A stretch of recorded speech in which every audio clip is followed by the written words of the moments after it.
Exciting. Okay, hello. My name's Erin Weil. I am the co-founder of Film Roundtable and also Stand With Production, a unionization movement for production folks. And I'm here today for a really beautiful talk we're going to have. So before I introduce everyone, I just want to take a moment since we began this podcast during COVID, at the beginning of COVID. We always like to take a moment and honor all of the people who died during this time. So at this moment, today, we're on November 4th, 2022. There has been a total of 6.6 million worldwide deaths as of today. And in the US, there's been 1.07 million deaths. And then we also like to take a moment and take a moment of silence and honor all of our Black and Brown brothers and sisters, all of our First Nations brothers and sisters who have been killed by by senseless acts of police brutality and other acts of brutality in general. So we just want to take a moment and honor that. Thank you.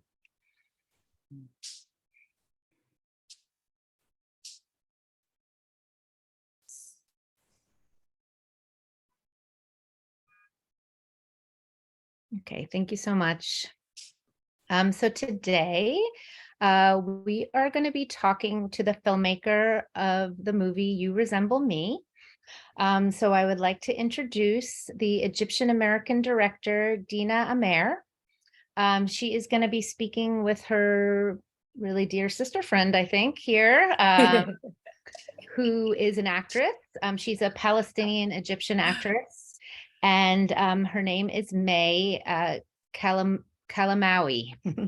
And then the moderator today is going to be my friend Sean Glass, who was the executive producer on this film.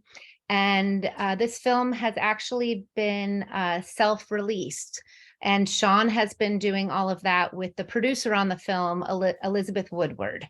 So it's super exciting. And I think we'll have another roundtable shortly with Sean and Elizabeth to talk a little bit about what it is to actually self-release a film.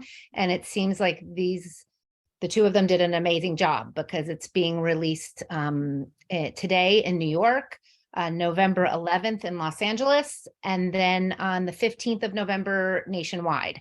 And he'll talk about it during the talk today, but I think there's like 50 theaters, which is really incredible that they did that on their own. I'm not surprised knowing Sean, but it's very incredible. Elizabeth. And Elizabeth too. I'm sorry, she's not. No. I'm just looking at you. Too. But we definitely honor Elizabeth too. She's the producer on this. She's amazing. Yeah. So So Dina made an amazing film, and Elizabeth booked all the theaters. I'm so honored to be associated at all. Amazing. Yeah, that's really quite a what you did. I mean, it's amazing to self-release something. So congratulations to thank you. Yeah. So let's so without further ado, why don't you guys take it away and we'll start chatting. Absolutely. Thank you so much. Thank you, Erin, and thank you, Maria, and everyone at Film Roundtable for having us. Dina, this is exciting.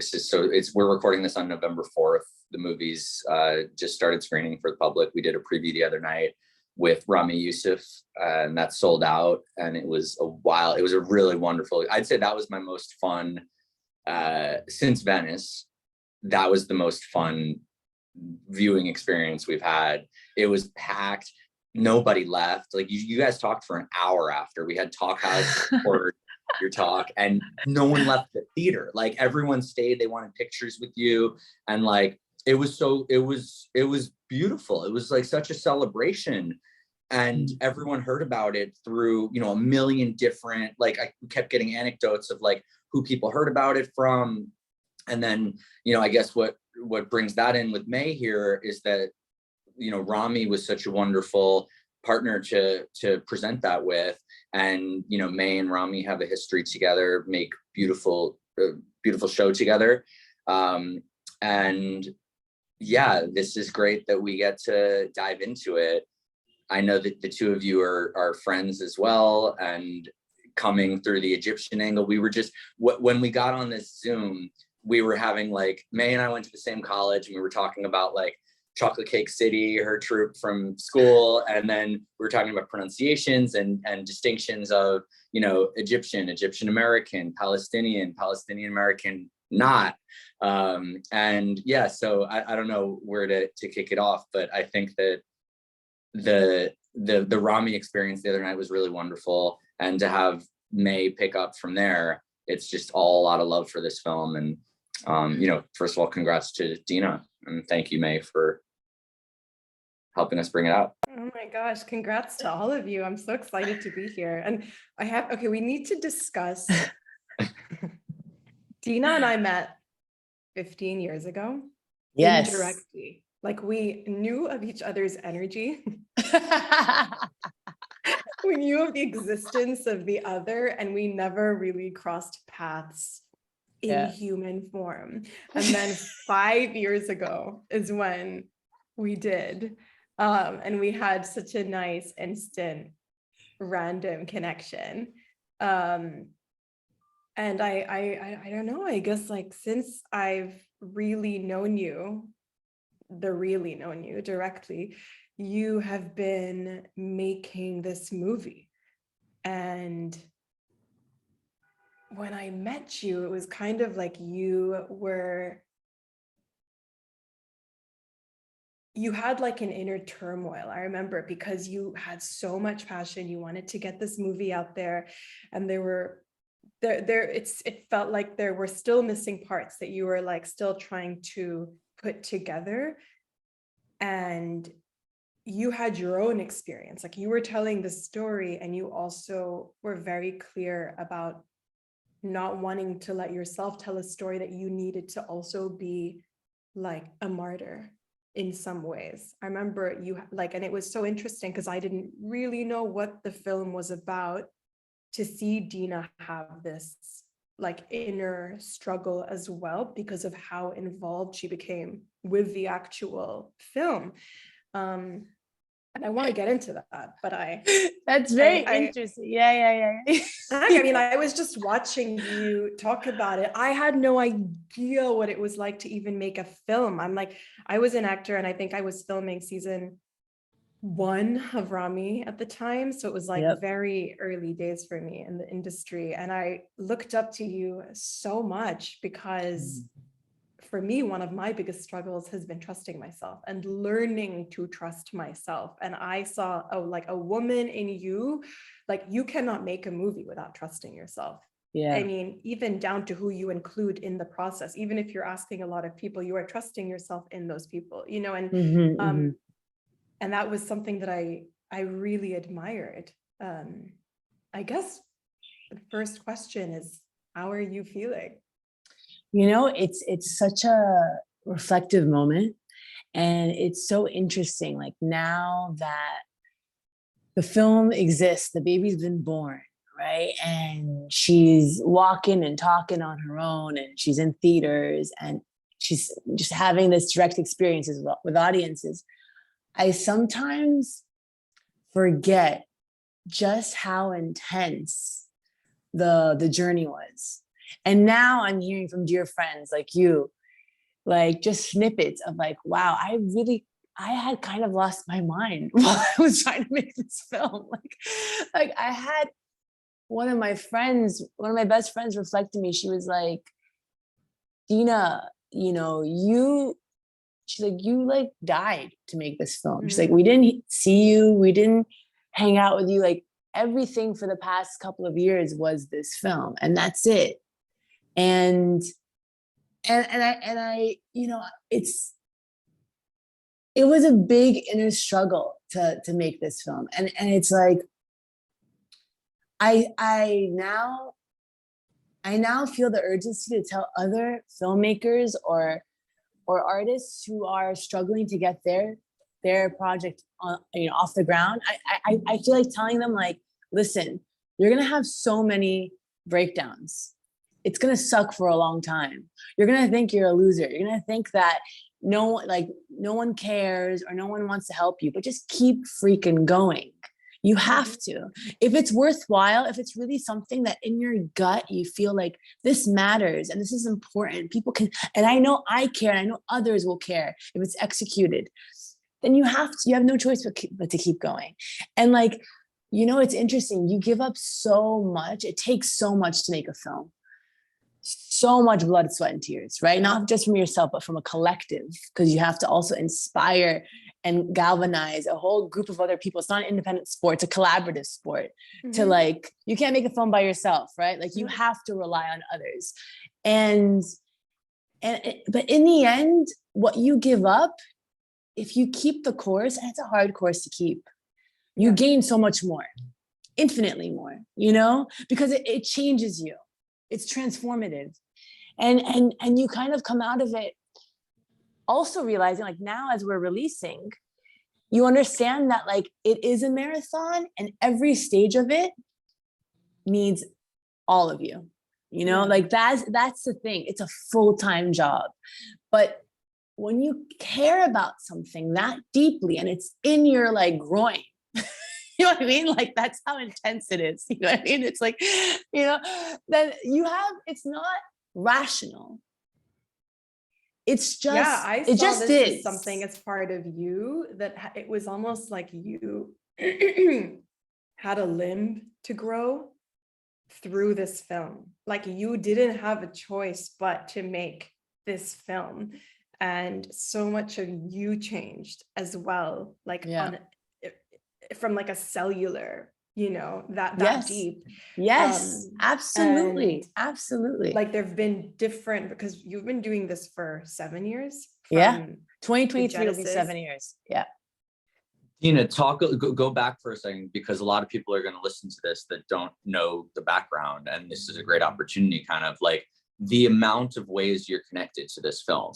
Like, it's not normal. It's not like, oh, you really care about, like, I guess, just like filling in between the lines of what they're saying right now. I don't want to take for granted that the rest of the listeners understand this. Like, it's not like, oh, you're so passionate about your art and you have to, it's not like what other people, because everyone says that, but you're tied to this movie in just straight up more ways than the average writer, director, pseudo actress in the film. Like, tell a little bit about that. So I never thought I would have made a story, in France, or about terrorism. And quite frankly, I don't feel the film is about terrorism. For me, it's about a woman who's struggling with her identity and trying to exist on her own terms. And what happens when you can't manage to find the harmony in being a multi-hyphenate woman, when the world is telling you that these pieces of who you are in contradiction with each other, like you can't be Muslim and, modern and also connect to your mother country, and like just pick and choose who you want to be and what you want to take from and expressing who you are in the world. Like that's like a tightrope that I feel like every single day I'm still navigating, but I believe much more unapologetically, which is good. And I feel like more women and more people should, really embrace that integration of self, because when you do, there's, it's like you can embrace even the parts of you that are really ugly and really broken, or the parts of you that people say, well, that doesn't fit into like a clear box, so like, and you say, yeah, it doesn't fit into a clear box, and guess what? I don't care because like, this is who I am. And like, from that point, I believe we all can contribute so much more, infinitely, right?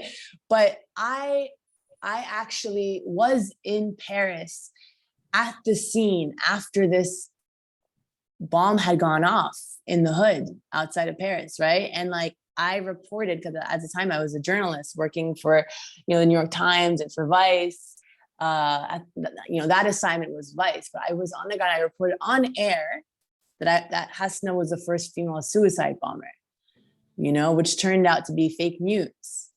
And I remember like all the Muslim women in the neighborhood being like freaked out, being like, who is this chick who rolled up out of nowhere called Hasna, who was like known to us as like the cowgirl of the hood. She was always wearing a cowboy hat, cowboy boots, and like she was like a wild girl who like you know, was like partied and like to have fun and would get into trouble. Like she was not the representation of like the Muslim woman in the neighborhood, you know, like far from it. And yet within like less than 10 months, she started to change and started to wear the niqab. And then lo and behold, helped her cousin find this hideout. And her cousin was the mastermind of the attacks. And she was at the center of it all, right? And so I reported this news. It turned out that it was fake news. She didn't actually set off the bomb. The police had confirmed that, but the damage was done. It was all over the world on every single news outlet. I found her family. You know, her mom had turned away every single like filmmaker or journalist who was interested in speaking to her, but she let me in because she felt like I resembled her daughter, who she had abandoned. And so, you know, from that point of resemblance, this whole film really started. I went down that rabbit hole, and the family really embraced me because they felt like I was like Hasna, and they'd be like, oh, Hasna, like they refer to me as her. I'd be like, guys, I'm not Hasna, I'm Dina. You know what I mean? Like, but there was a big blur. And from there, you know, you know, just to back up a little bit, you know, I had gotten this full scholarship to go to NYU and study fiction film, and Spike Lee was my professor there. And, you know, I had written the early drafts of the script, and I honestly was at this crossroads because, you know, even though I had a full scholarship, there was still some fees to pay, and I didn't have the money at the time. I was like, Spike, what do I do? And he's like, pray on it. And I'm like, okay, and okay, I will. Thank you so much. But like, what else do you think I should do?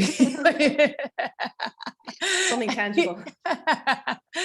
And he's like, you know, go make your film, you know? So I dropped out, and I basically kind of moved to Paris and knocked on the doors of everyone's house who knew Hasna, and did over like 360 hours of interviews, and gained the trust of a community who felt very vilified by the media and were afraid of cameras, but they felt like they could trust me because I came in as someone who spoke Arabic, was Muslim, was a woman, but was not French. So there was room for me to grow and learn.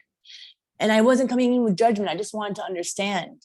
And so that was basically the genesis of it all. And, you know, at one point I had this big studio deal, multi-million-dollar deal. And I ended up walking away from the deal at the final hour because they wanted me to turn the film more into a documentary. And I really believe that these characters deserve to exist in complexity through fiction, and to allow an audience to have intimacy to them. That was important to me. And so I left the deal, and I like kind of just like moved in with my sister, slept on her couch, and like her internship money kept me fed. Like it was hard freaking times. It really was for a very long time. What I think is really powerful about your sort of creative focus on this is that like docufiction is really basic and it's popular and it's like, oh, true crime, blah, blah, blah. You made a metafiction film, which like the title has 3 layers to it. Yeah. And you held on to that. The movie's about identity. It's not about, you know, let's just like, there's an article about the story. You want to know the story? Like read the article, whatever. Exactly. That's docudrama. It's like, fuck that. Sorry, I don't know if I'm allowed to curse, but like, but you wanted to stick to the metafiction aspect of it, which made it emotionally realistic, not just factually realistic. It was emotionally absolutely realistic. The intimacy was what was golden to me, and that's what grips you. That's what we leave remembering how we felt. Like you watch a documentary and there are all these facts. I don't always remember the facts. You know, I'm like, and who cares about them? These like, we're just experiencing something else, but we're not feeling anything towards it. And at the end, we connect when it's a human story that we relate to. And that's what you were able to bring with this. I mean, I'm watching The Sisters was probably one of my favorite parts. And I really want to know how you found them and how you cast them and what working with them was like. Because they're pretty young, right? Yes, they're very young. They've never acted before. They like basically I found them, it was funny because I was working with this French producer at the time, and I was like, it's really important for me to shoot within like the spring break holiday for children, you know, which was like coming up soon. And the French producer was like, no way, Dina, like you're unrealistic. Like that's around the corner. Like it takes months to find good child actors, you know, you're gonna have to go through thousands of kids to find the right ones. And I was like, well, who knows? Maybe I'll meet them on the first day. And she's like, yeah, sure, right, whatever, you know. And I went to the casting, and it was street casting. You know, it was kids who had never acted before, but were from the hood. And these two little girls were real sisters, Lorenza and Ilona, who are half Algerian and half like, you know, Italian, Spanish. Basically showed up, and I knew instantly these were the girls, like without even like a hesitation. I was like, we can cancel the rest of the auditions. Like That was on your second day them. or your first day. That's something that I love about you, Dina, is you move in a way where you're like, this is what's going to happen. And no, really. I think that a lot of people are around, because Dina can be like a tornado sometimes, like a Tasmanian devil. She's like here and then she's not. And I've never worried about you, never, because I'm always like, she finds her way, and you call in the experience that you want. And I will put money down that there are so many people on this project, like in certain moments that were like, this thing's not going to happen. Like, oh yeah, her idea of what's going to, and you make it happen. Yeah. I mean, I think it has a lot to do with your faith and just your direction and your belief and your love for the project. Like your intention in making this supersedes like trying to just make a film to make a film. There is like what you had just spoken about, like it fell into your lap and you had no choice but to make it. You had to just surrender. You surrendering was making the movie. And if, you know, you would have just been resisting had you not done it, because everything was pulling you in. Like the fact that the mom didn't even want to speak to anyone but you, and you reminded her, whether it was your energy or how you looked, like, this isn't normal. I don't hear people always saying, not like, normal. I did the movie because like I resembled the person. And no, you know, so I just think there's something about you, and you have to just, I mean, you know it. Well, you know what it is? It's honestly what you touched upon, which is like, and I think you have this, and this is why we love each other so much. It's this vibration of faith, and that really, I think, anchors us and becomes a lifeline and becomes our true compass, you know? And I think especially as artists, people have chosen this profession where there's so much instability and there's nothing that's guaranteed constantly. Even when you have, you know, a great breakout performance, or still you're always kind of pushing into the unknown because you don't know where the next product is going to come from, right?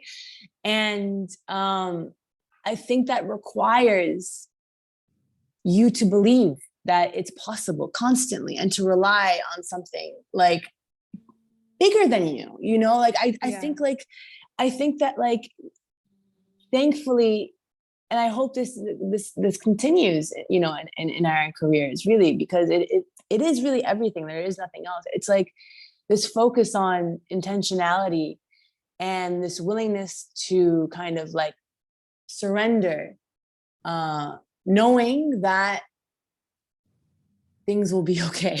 You know what I mean? Like, which is a big free fall, you know, where it's like, and it's like, even if I, you know, I fell so many times in trying to make this project, which I think like everyone who's an artist falls, right? But like, I think to get back up and not just say, screw it, that's an act of faith.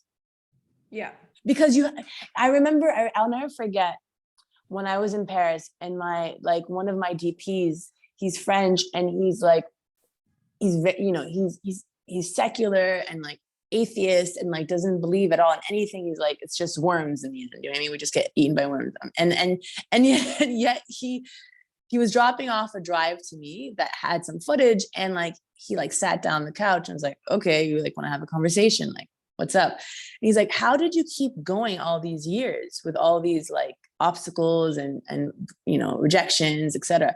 And I'm like, I guess you just have to be a little bit crazy. And he's like, no, I don't think so. He's like, I think it's faith. And to hear that from someone who is secular, I was like, yeah, it's beyond a denomination or religion. It's something that is so, I don't know, like, well, it's just like deep. Yeah, It's deeper than I think we can intellectualize. You know, it's just like it informs how we move, and we can like step into a direction even when it's like we're going to Hogwarts and we're at the platform and we can walk through it because we know there's something there, where I think a lot of people that I've experienced being around sometimes are like, it's a brick wall. Like, what do you mean you're going to walk through it? And I know I've personally, I see when I irritate people around me sometimes when I'm like, I'm going to do this thing, or I really like look at it this way. And they're like, how can you look at it that way? Like how? And I'm like, wow, I don't know. Right. And I'm not manipulating. And I know I'm not crazy. So I think it's like a really sacred heart, because I don't think you don't see the logical side of things. You know, I think it's like, you're not like, no, I'm up here. You're like, you can see the whole picture, but you're like, oh, cool. But I'm like, I'm moving this way instead, right? Somebody's calling me here. Yes. And it's like, you have the awareness. But it's also an awareness that I rely on that current that is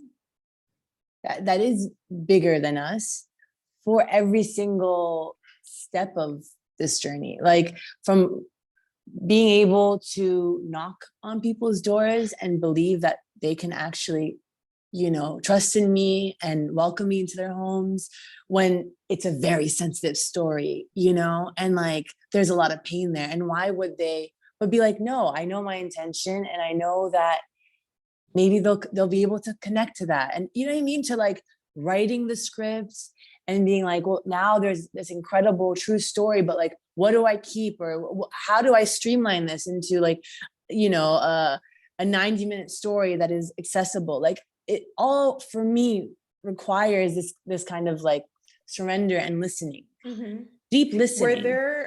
Were there more than one scenes that you were so attached to that you had to take out?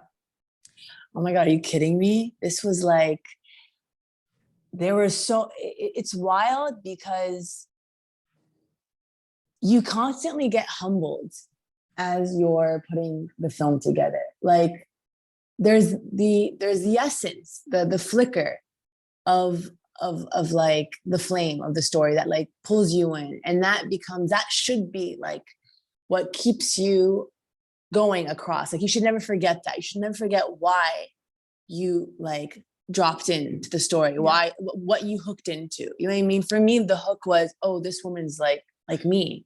You know, she's just trying to navigate a complicated identity on her own terms, and she feels quite fractured. I know what that is deeply. And from there, that was a jumping off point, right? And so like the whole entire narrative became shaped through that truth. But then like I feel as you're like sculpting the film into its like into form, there are so many things that are like, oh yeah, the film has to start with this, right? And then sometimes like as you're editing down, you're like, actually, no, that's not precious anymore. What's sacred, like what becomes sacred, I feel like you have to kind of decide like what that thing is. It's like, it's one thing. It's like one thing that's an essential truth that runs throughout the entire film. And it's like an arrow you shoot from the beginning till the end, you know, that's underpinning everything. And I felt for me, that was that point of resemblance and the fracture of self, you know? And I think that like, that's what keeps, at least for myself, that's what keeps the storytelling personal and clear in a way. I love what you were saying about who Hasna was and where she was from and how we're forced to fit into a box. And I think it's like just the decision or just having to choose or being able to choose as a woman and having choice is such like it's a world of its own to like dig into, because most women, I can argue, will say they are choosing. And then I would challenge, are you choosing though? Or is it society, and is it, text? Is it what we think we should choose that we have learned to like, and learn to be like within this choice that I probably have to make? What would be the best version of it that I would sit comfortably in it? And it's like, if you strip away everything, what is your choice? And I think when you naturally don't fit into one box, you're faced with that question a bit more, because you're like, well, what are my choices? I have like choices in this box, choices that I have to abide by. And what if I want to pick and choose? But if I pick and choose, I'm not going to like be doing right by one of the boxes. Yes. And so I think that's where a lot of women get stuck and maybe start to doubt themselves or get lost and don't know who they are, because the choices conflict. And it's all about how do we figure out our choice, like our authentic choice and the direction we want to go in, with the freedom that it can change over our lifetime. That's like a really special place that I don't think we dip into enough. And I mean, especially as women, I'm more concerned about women, honestly. Yeah. Anyway, I naturally, women are, we're made to feel more responsible for everyone around us, for everyone's feelings. And there are even studies now that like 70 years ago, autoimmune was like one woman to one man had it, and now it's like 3 women to 1 man, and a lot of it is emotional and what is put on a woman. And so I just think it's really interesting, because that choice gets pulled from a woman, and when it does get pulled, and it's more like, how do I take care of everyone else and not me? Yes. Things start to happen, reactions start to happen, like we combust in certain ways. We make choices out of desperation, to try to fit in anywhere, and it gets extreme. So that's just what made me think of when you said like she just didn't even know what to choose, didn't know where to go. And I think a lot of times women are sort of like funneled into these positions by society. I think that's a really profound point to make. It's I think that like sometimes men forget that women are like, and I'm like, I'm not like one of those people who are like, yeah, like we need to knock men down. Like I'm not about that at all. You know what I mean? Like, I think men have learning, and I think this generation is also like a rude awakening for a lot of men, and I think that's really positive, but I think that there's a lot of really good men in the world as well, and I think that men are caretakers in a huge way as well, and I think that those men also need to be kind of like they shouldn't be forgotten, like we shouldn't just like delete them in the rhetoric. But I think that there's a lot of pressure on women to exist in multiplicity and to carry it all with a smile, and it's like and to take care of everyone, and like, and just be a certain way. Yeah. And like, maybe but when you are inherently from like, maybe if Hasna was like just from one place, and didn't grow up in France, and you might have like more easily slipped into sort of like it might have been easier. Right? But Totally, it's when totally. you are like, you start off, your seed is like not in one pot. It's like somehow divided. And you're like, why do I feel separated in some way? Yes.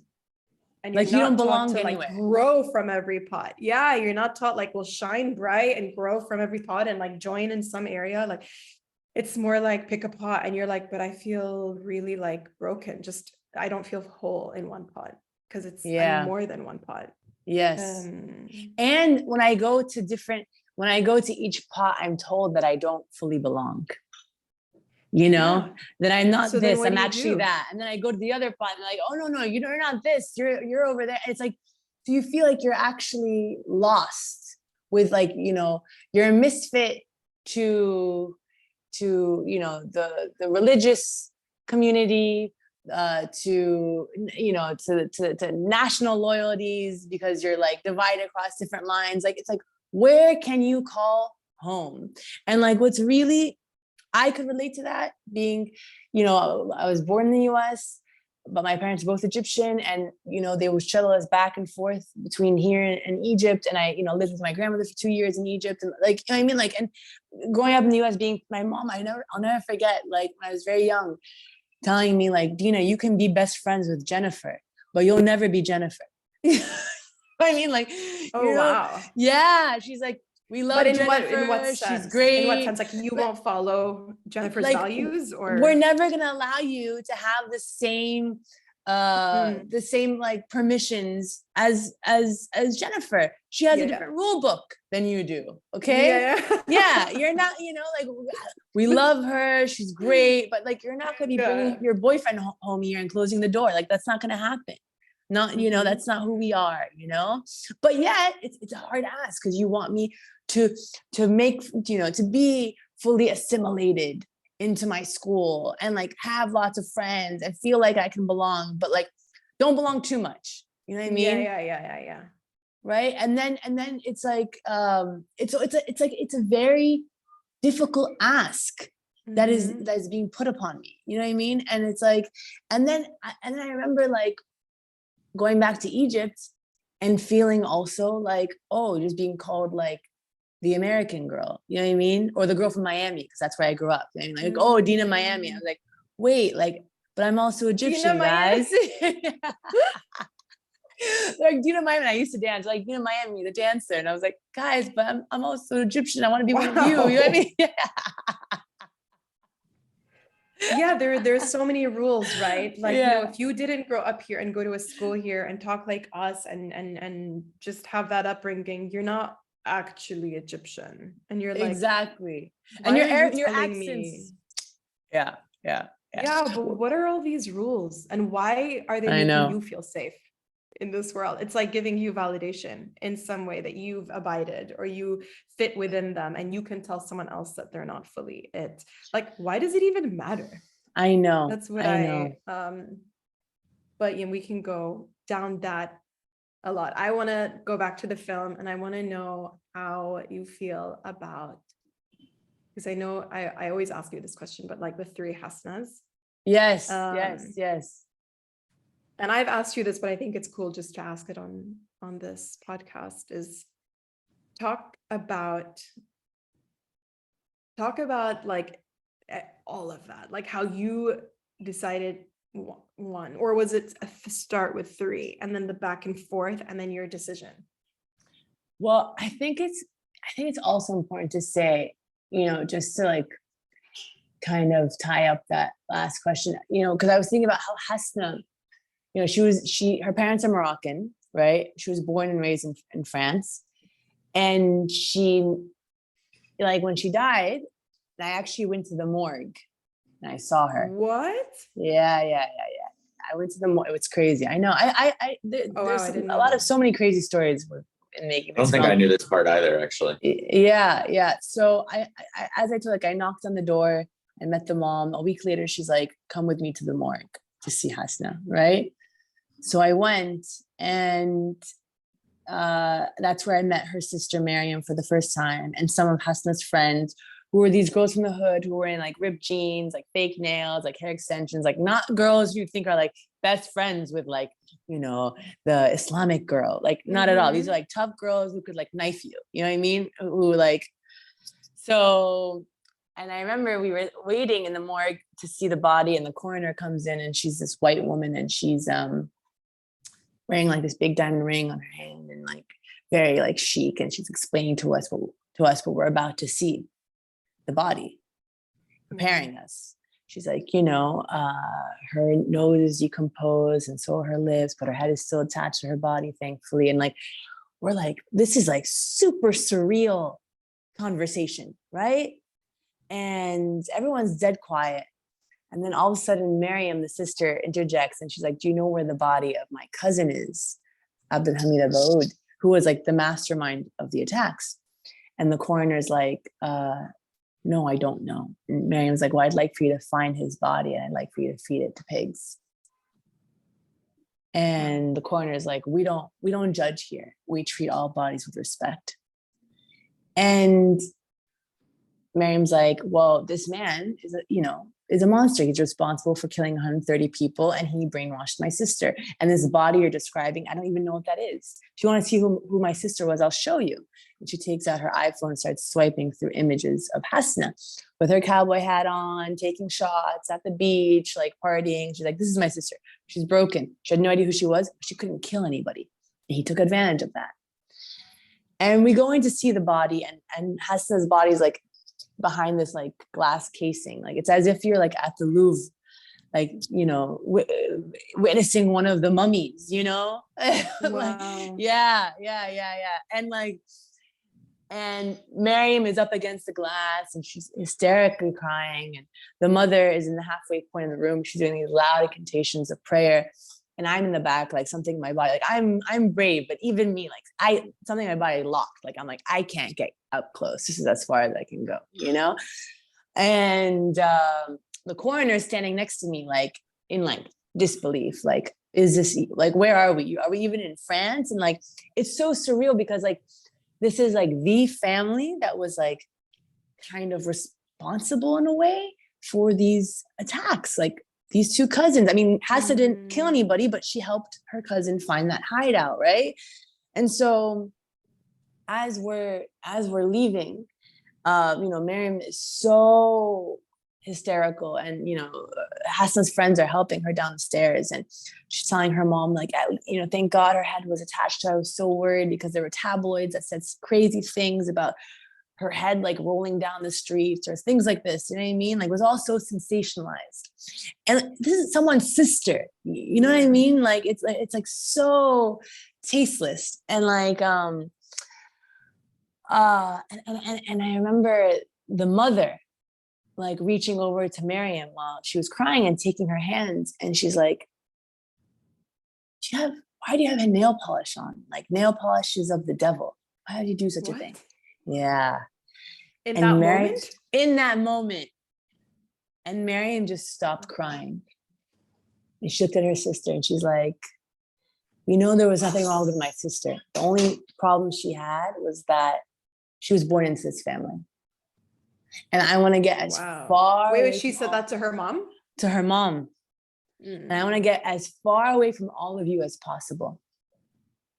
And she left. And that's when I knew, okay, this wasn't like some terror story. This was a story about a broken family and about a woman who was trying to like live between worlds, you know, like, how do I please my mom who's mentally unwell and also has these like, you know, really extremist ideas, you know, about like how I should live as a woman. And how do I just also like fit into my friend circle who are like, just like girls from the hood who are like wearing ripped jeans, and you know what I mean? And how do I just navigate like just being a woman with this identity? And, you know, in terms of like belonging, like it goes so far that even in death, Hasna couldn't find a home. Like, her body was considered evidence of the French state. So she was like, the French authorities refused to bury her for 5 months. Even though that's like Islamically, like that's like so wrong. Like, you know, according to tradition, you have to be buried immediately. And And then, the family wanted to send the body to Morocco. And the king of Morocco was like, we refuse to bury her here. She's no daughter of ours. She only brought us shame. Yeah. So even in death, and she, and her, in order to bury her, Miriam had to basically, they had no money, and she had to instead of getting money she had saved for for some educational program, she used it towards burying her sister, finally laying her to rest. But it was in an unmarked grave, they could not put her name or anything. It's just she's just, it's just interesting. Wow. Yeah. That even in death, she had no home and she belonged nowhere. That's in Paris. No one wanted to accept her. No one wanted to accept her, and that was her struggle throughout her life, and it kind of continued, right? And it's just I guess it's something. It just makes me sometimes ask myself, even at this age of my life, I am Egyptian, right? And I am also American, and yet I don't know. I still don't fully know where home is, to be very honest. I love Egypt so much, and I'm so proud to be carrying, that lineage, and that history, and those ancestors, right? 100%. And I'm grateful that my father immigrated to the U.S. and that I had certain opportunities because of that. Absolutely. But it's nowhere ever feels like home. Which is interesting, So yeah. Yeah, I get it. I grew up in Bahrain. Yeah, I was about to say, May, you must relate to this even more. Yeah, I don't consider Bahrain home either, and I've lived here, I don't know, for 10 years now, but I don't know that I consider here home either. And I've never lived in Palestine or Egypt. So that's not home, but it's not something that plagues me, because ultimately I feel like I've felt full, and maybe it's the lack of knowing what a home feels like or what that attachment is.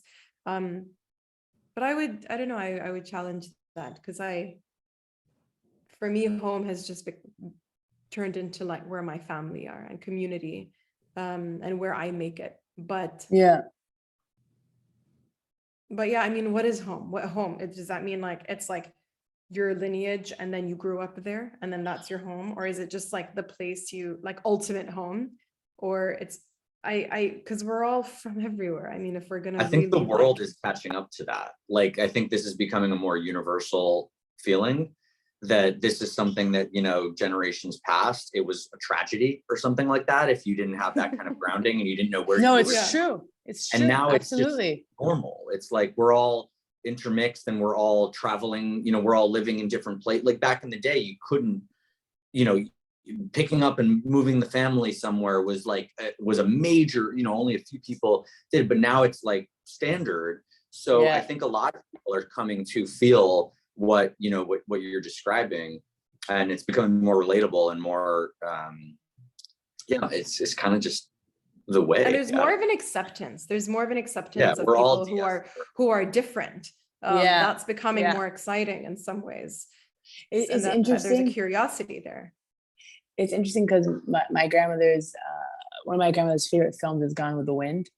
And so one of my earliest memories is watching that movie with her. It's a huge epic film. And the main character, Scarlett O'Hara, she lives through the American Civil War, and she loses her great love at the end of the film, and all that is left is Tara, which is the land. That her there's this memory of her father saying, "Never forget." She's her Rhett Clark Gables, her who she realizes is actually her truest love, leaves her, and she falls on the soil, and she's hysterically crying, but then she has some soil in her hand, and she's and she remembers her father saying, "Scarlett, don't forget about Tara."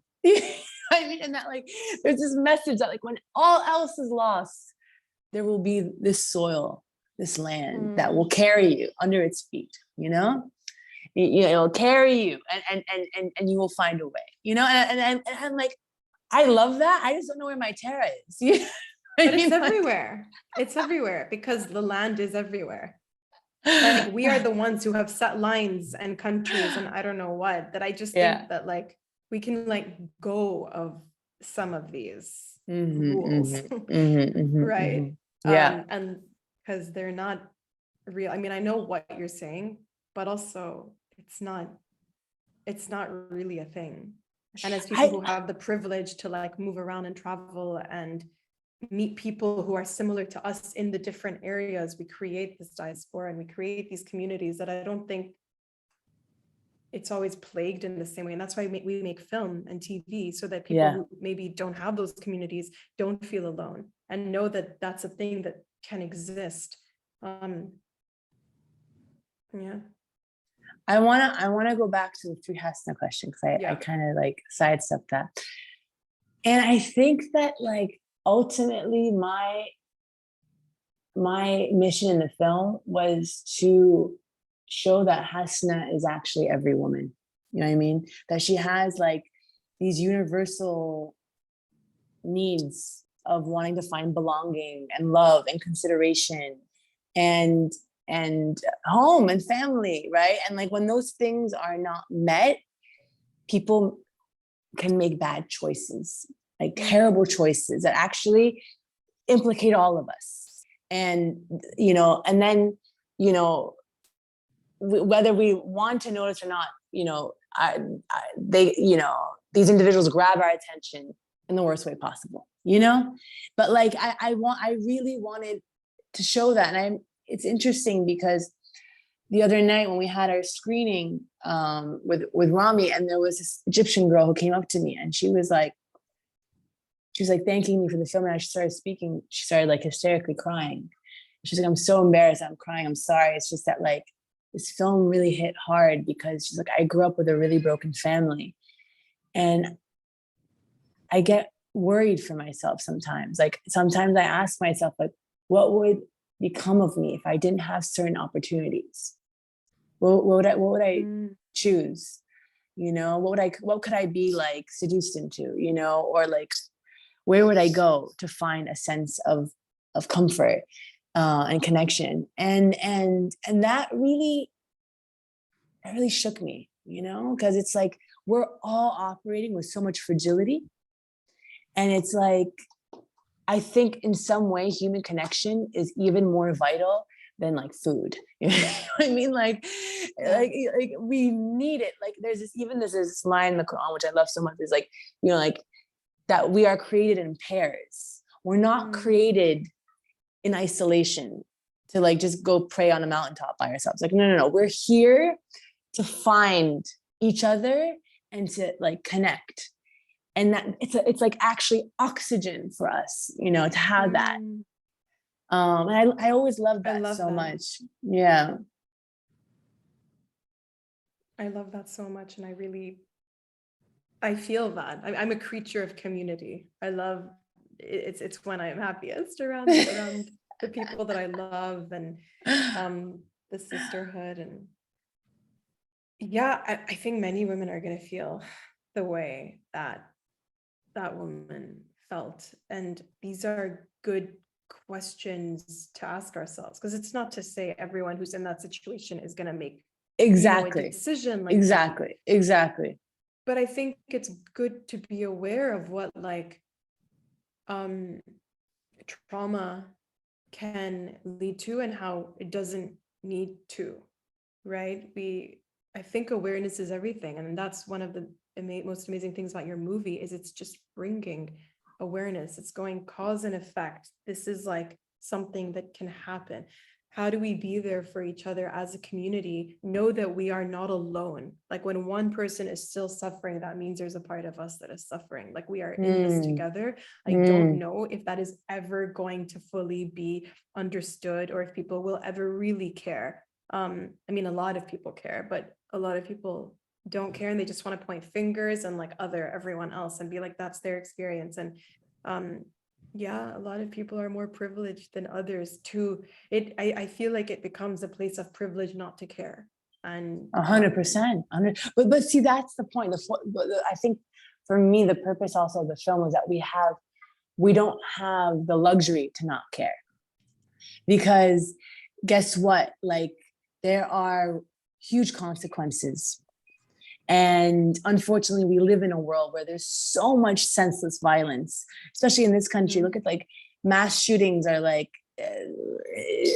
just an accepted reality that we're desensitized to. Right. And like, I don't want to just kind of turn my head and say, well, that's unfortunate. And I hope I hope my loved ones, or I don't get like, I hope my kid doesn't. Yeah, I hope exactly. My 4-year-old Yeah. lives. I mean, like, this was my desire to bring language, to crack open the humanity and the complication and the gray behind why and how someone could arrive to that choice. And that at the basis of it, there's a common kind of humanity that like there's a way to break it down that feels like, oh well, yeah, I understand what that, you know what I mean? I understand like how it feels, how, you know, I understand on a visceral level what like the struggle to sometimes feel like I belong. Like I can get where that point of like unrest, turmoil, or chaos, where that really lives inside of someone, you know? Maybe it's not the same magnitude, but I can feel into it, you know? And therefore, like, there is a way to, I mean, hopefully stop other people who are in similar situations, right? That's also my and it's also ambition with it, you know? It's a criticism on like their like socioeconomic standing and what is offered to people who don't have the privilege or ability to like study in a certain way or make money, or there's like a prejudice against how you look and what you can offer based on certain degrees that I think are just sometimes there to isolate people even more, or give like institutions the ability to pick and choose who they want there. Because nothing is to say Hasna couldn't have really excelled in an area that maybe she didn't study, maybe she didn't know anything about. Like and so I feel like the system, which we all know is flawed, someone who feels like they don't have an identity and has come from a quote unquote broken home, who has the money, has a much different experience than someone who doesn't. Not to say that theirs is better, but there might be more opportunity for help. And again, it's just why your film is so good, because it helps us see that. I hope that it would help us keep an open eye to like people who don't have money and who are struggling. They're people and like they're capable of the same things that everyone is capable of, and they deserve that chance. I mean, as a Palestinian woman, it's like something that I think about all the time. You know, people in Palestine are like a lot of times looked at as like a nuisance, you know, or like what are they there to offer? And it's more about like, well, a lot, but also look at this flawed system. You know, the majority of the people there are like under 18, and the education system is flawed. Not everyone gets to go. I mean, there's so much to go into it. You're looking at the end of like a result of an unfair situation, and you're going, look at how they're acting. And it's like, hold on. Why don't we give everyone an equal chance and then see how they act? Exactly. You know? Exactly. That's a great point. I don't think Hasna and many people in like a situation that might relate have had all these equal opportunities. And then even if they had, this is why we talk about mental health. This is why, because everyone needs to know that they're not alone, and that they, I mean, it sounds so cliche now, but it's like, just know that so that you can find some help somewhere. There's always someone willing to help. Moving in the direction that Hasna moved in is not normal. That is not okay. Going into like extremist versions of yourself to try to find like a home within your body. Yeah. You know, I don't know if anyone feels at home when they're living like a fundamentalist like lifestyle, and maybe that's why they're so pissed off at the world, you know, and trying to control everything. 100%. Absolutely. You're absolutely right. I really just think the film, you will meet it where you're at. And that's the case with like so many movies, obviously, and art just in general. Someone once told me, he's a poet and he teaches poetry, and I took a class with him, and he said a good poem doesn't tell you what it is. So like there is like the human mind kind of just likes to understand things and feel like it gets it and understands it fully. And I don't want to put anyone down, because like poetry is, whatever someone is writing and expressing from their heart is beautiful, but it's more like you don't want to be told that what you're reading about is like a star or something. You want to read it and maybe like have no idea what's going on, and then be like, I don't know why I started thinking about my grandma's refrigerator in one moment, like because of this word here. And he's like, that's a good poem, because it's not telling you what it is, and it's making something come up in you, and you're having your own experience with what it is. Yeah. And I love that. And I think that your movie does that in some ways, because like if you just look at it off the bat, it's like, okay, boom, boom, boom, boom, this is what is happening. But people are going to leave having their own experience. And that for me is art.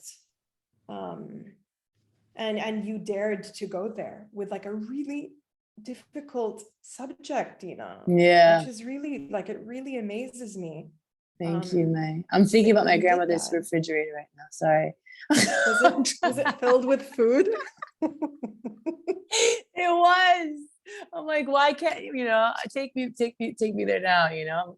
It's making me hungry actually. Guys, talk a little bit about this like prompt here, like and I'm like opening up a little bit of a can of worms that we're definitely not gonna get through, but the Islamophobia thread around film and May, you've definitely like I've never talked to you about this, but I have no doubt that you have things to say here with your work, Dina, in bringing this to the world, where that has, to me, a lot of it has to do with like people not wanting complicated things, like people having subscribing to the like, okay, I'm either this one or this one, and this is what I project into the world, my performative activism, because I'm choosing this one, it's left or right, or and this is what I'm supposed to say. But your film here is complicated, and I don't think people know exactly what to say, and that is really tough for people. So, and I think I know we've talked about this, like Islamophobia has something to do with it. So I wanted to cue you guys to go off on that a little bit. Well, I think that from the film's inception, because it's a sensitive subject, and because there is so-called quote unquote like Islamic terrorism, which I never dared to connect this to Islam. This is, for me, this is like the terrorism that we see in the name of Islam is all political based. That's the origin and the reasoning behind it. And it's not, and it has nothing to do with actual faith. But I struggled to, when I walked away from that deal and they wanted me to keep it more of a documentary, which was safer than actually like humanizing these characters on complicated ground through narrative, and through intimacy, and things are not just like straightforward facts. Yeah, so many people have demanded that you just say terrorism is bad, and like that's what the movie is. And I was like, there's so many films about people who are considered the worst villains in society, right? And I think that's a positive thing. I think art is meant to allow us to process complicated things, and to like have a conversation around it that is different than just what you could read through the facts in an article. Like, that's why you bring it to the screen and you bring actors to like embody a whole host of emotions and show that it's not just straightforward. There's something we'll never really know.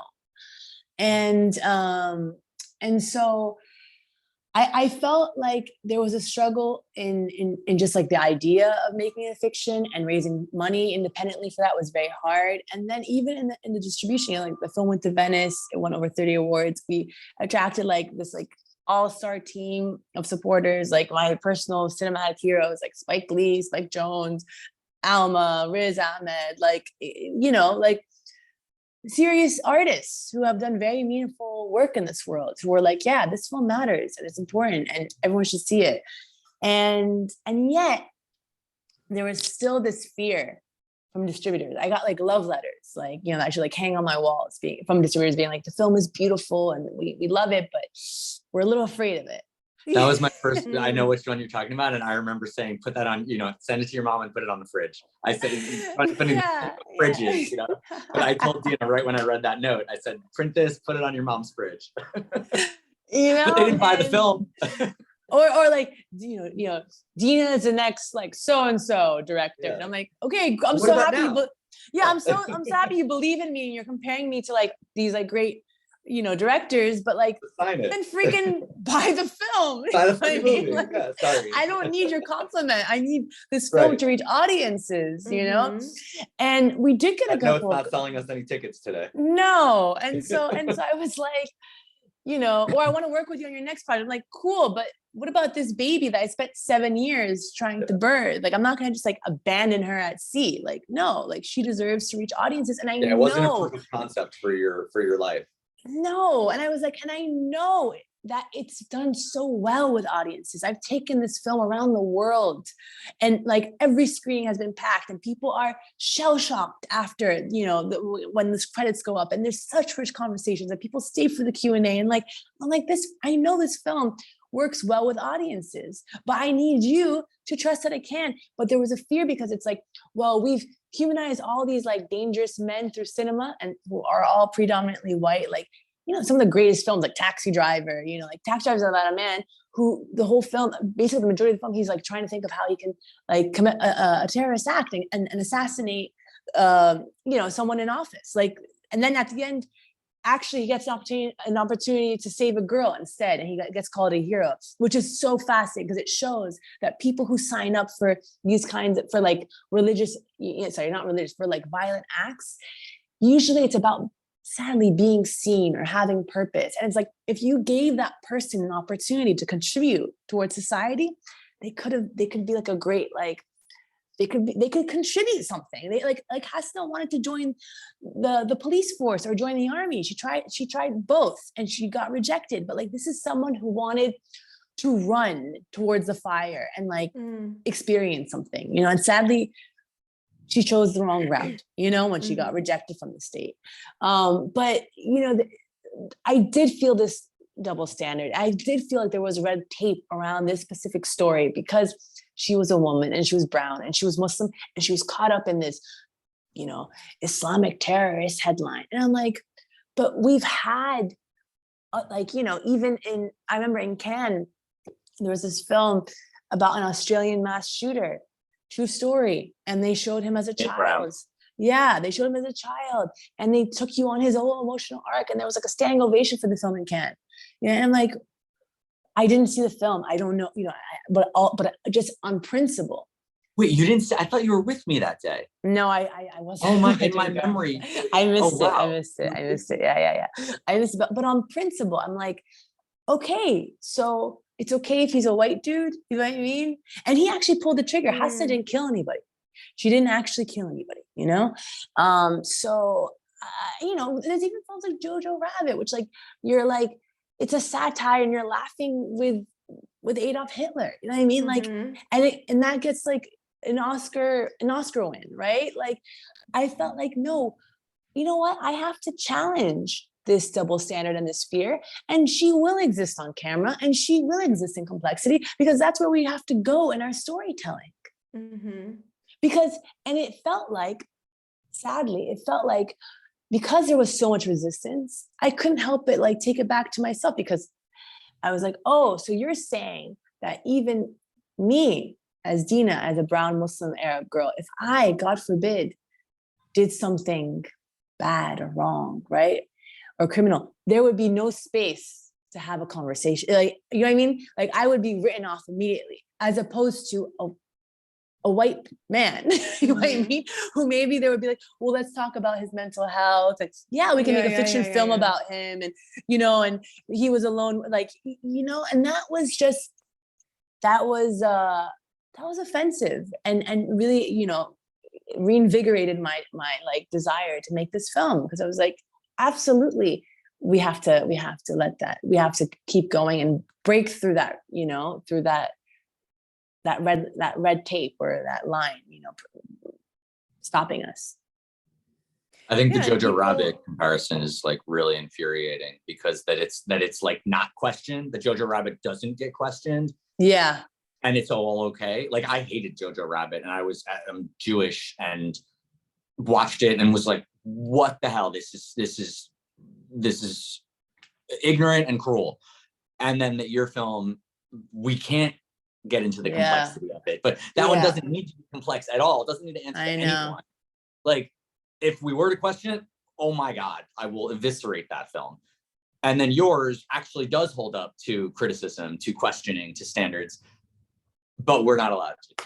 Yeah. Or like, if you want to tell, you can only tell it can only be through facts. I was like, well, and you have to end the film saying terrorism is bad and this is, don't do this. Yeah.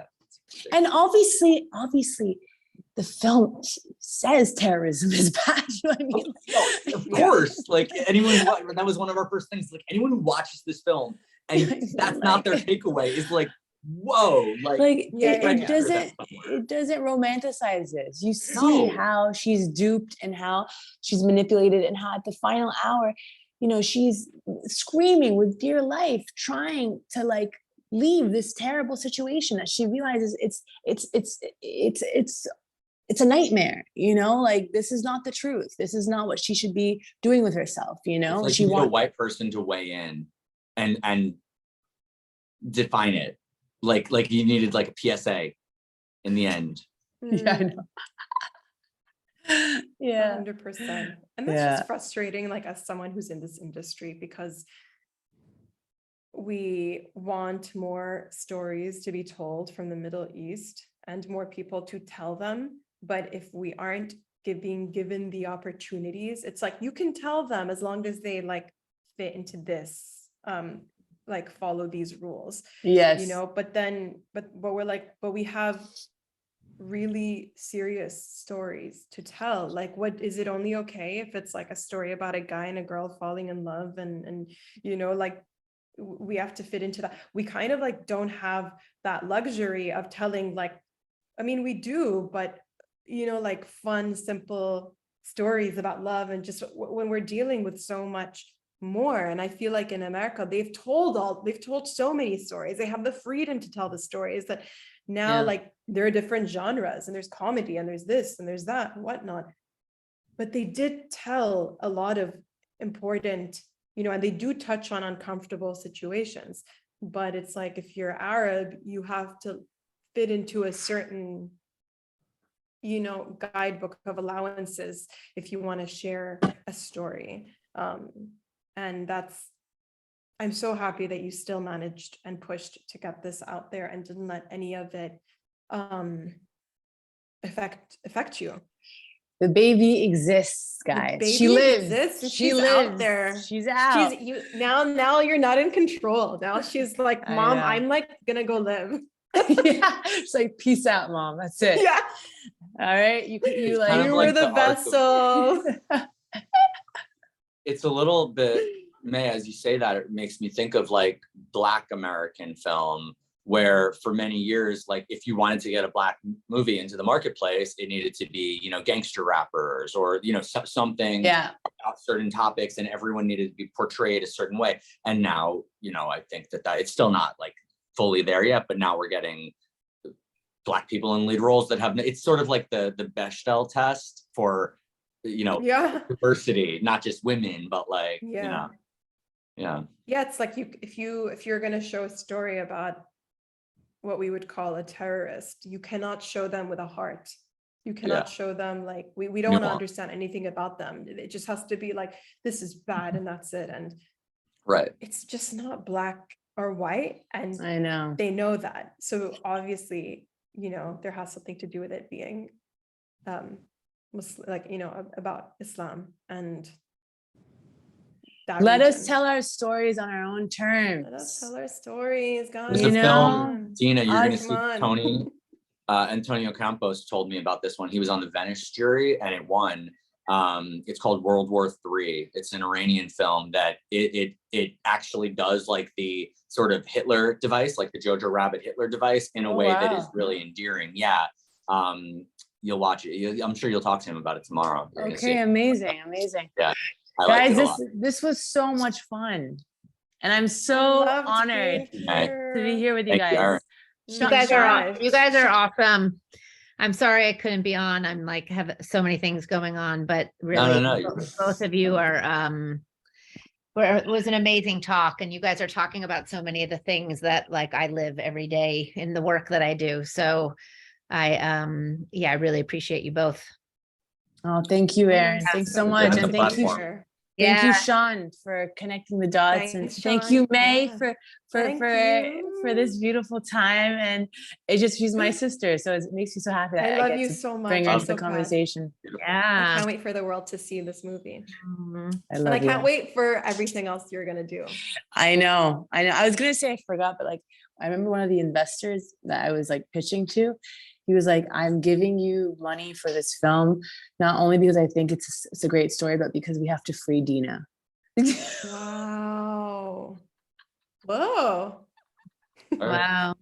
Were you like, we have- okay, or were you like, elaborate? No, I totally understood what he was saying. I was like, "Wow, it's that evident." He's like, "Yeah, you're completely consumed by Wow. this, and it's like it's beautiful, but it's also like I want to see you liberated from it." And I was like, wow, okay. I'm excited for your liberation. We're gonna go watch it on screen right now. Woo! All right, guys. Best of luck. Thank you so much. Thank you so much. Come back anytime. You guys have things you want to talk about, just hit me up. And again, we'll Amazing, be in Los amazing. Angeles, November 11th. We'll be in Los Angeles at Laemmle Noho, November 15th at Laemmle Monica. And then we're expanding nationwide on November 18th. We've got like at least 50 theaters, but if we do well this weekend, we'll have much more. So Yes. and tell all your friends. Yay. More. Lots of prayers for that. Sean, can you press Thanks, stop everybody. recording? Because I made you the host. Yes. So just go to the bottom.